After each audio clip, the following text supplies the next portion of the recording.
வணக்கம். இது நியூஸ் பஸ்டின் காலை நேர பிரதான செய்திகள். விரிவான செய்திகளுக்கு செல்லும் முன்னர் முதலில் இன்றைய தலைப்புச் செய்திகள்.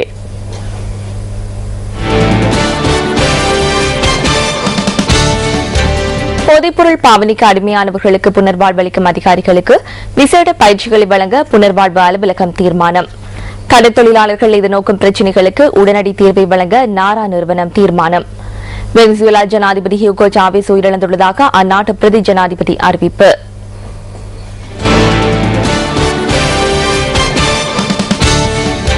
தொடர்பான உள்நாட்டுச் செய்திகள். கடற்தொழிலாளர்கள் எதிர்நோக்கும் தொடர்பாடல் தொடர்பான பிரச்சினைகளுக்கு உடனடி தீர்வை வழங்க நாரா நிறுவனம் தீர்மானித்துள்ளது. மீன்பிடி படகுகள் விபத்துக்குள்ளாகுதல், வானிலை மாற்றங்கள் தொடர்பான தகவல்களை பெற்றுக் கொள்வதில் தற்போது தாமதம் நிலவுவதாக நாரா நிறுவனத்தின் தலைவர் டாக்டர் சயூர சமரசுந்தர தெரிவித்தார். இதற்கமைய அவ்வாறான தகவல்களை பெற்றுக் கொள்வதற்காக மத்திய நிலையம் ஒன்று ஸ்தாபிக்கப்பட உள்ளதாக அவர் கூறினார். அங்கு தகவல்களை பெற்றுக் கொள்வதற்காக விசேட தொலைபேசி இலக்கம் ஒன்றை வழங்க நடவடிக்கை எடுக்கப்பட்டுள்ளதாக நாரா நிறுவனத்தின் தலைவர் தெரிவித்தார்.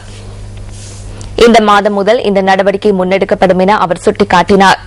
கடற்தொழிலாளர்கள் தாம் எதிர்நோக்கும் பிரச்சினைகள் தொடர்பில் 24 மணித்தியாலங்களுக்குள் தெரியப்படுத்தும் பட்சத்தில் அவர்களுக்கு தீர்வு வழங்க தாமதமின்றி நடவடிக்கை எடுக்கப்படும் என டாக்டர் சயூர சமரசுந்தர மேலும் குறிப்பிட்டார்.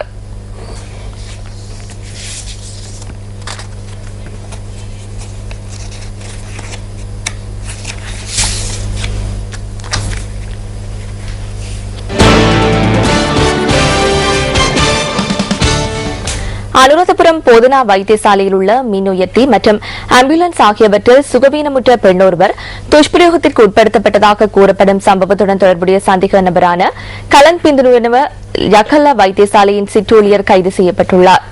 சந்தேக நபர் இன்று நீதிவான் நீதிமன்றத்தில் ஆஜர்படுத்தப்பட உள்ளதாக போலீசார் தெரிவித்தனர்.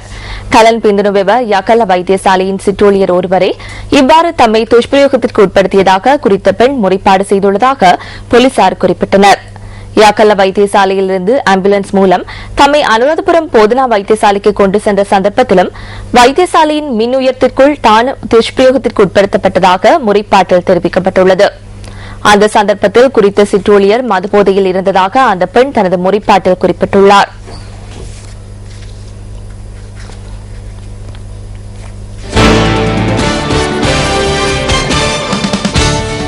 போதைப்பொருள் பாவனைக்கு அடிமையானவர்களுக்கு புனர்வாழ்வளிக்கும் அதிகாரிகளுக்கு விசேட பயிற்சிகளை வழங்க புனர்வாழ்வு அலுவலகம் தீர்மானித்துள்ளது. ஔடதங்கள் கட்டுப்பாட்டு அதிகார சபையில் பயிற்சிகளை பெற்றுக் கொள்வதற்காக முதற்கட்டமாக 30 பேர் இணைத்துக் கொள்ளப்பட உள்ளதாக புனர்வாழ்வு ஆணையாளர் நாயகம் பிரிகேடியர் தர்ஷன ஹெட்டியாராச்சி தெரிவித்துள்ளார். எதிர்வரும் காலங்களில் போதைப்பொருள் பாவனைக்கு அடிமையானவர்களை விளக்கமறியலில் வைக்காது புனர்வாழ்வு அளிக்க அரசாங்கம் நடவடிக்கை எடுத்து வருகின்றது. குறித்த சந்தேக நபர்கள் விளக்கமறியலில் வைக்கப்படுவதன் மூலம் சிறையில் உள்ள ஏனைய குற்றவாளிகளுடன் இணைந்து மீண்டும் குற்றச்செயல்களில் ஈடுபட முயற்சிப்பதாக புனர்வாழ்வு ஆணையாளர் நாயகம் கூறியுள்ளார்.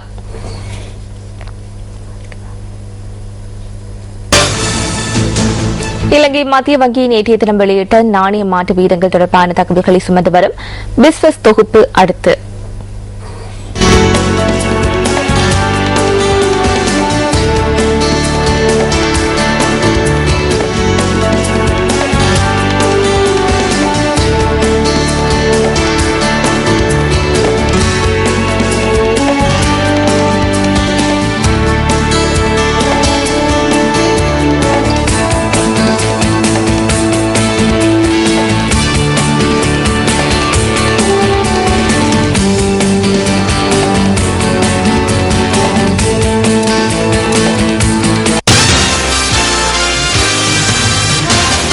இலங்கையின் அழகிய இயற்கை எழில் கொஞ்சம் பகுதிகளுக்கு உங்களை அழைத்துச் செல்லும் டிஸ்கவர் ஸ்ரீலங்கா தொகுப்புடன் எமது காலை நேர பிரதான செய்திகள் நிறைவு பெறுகின்றன.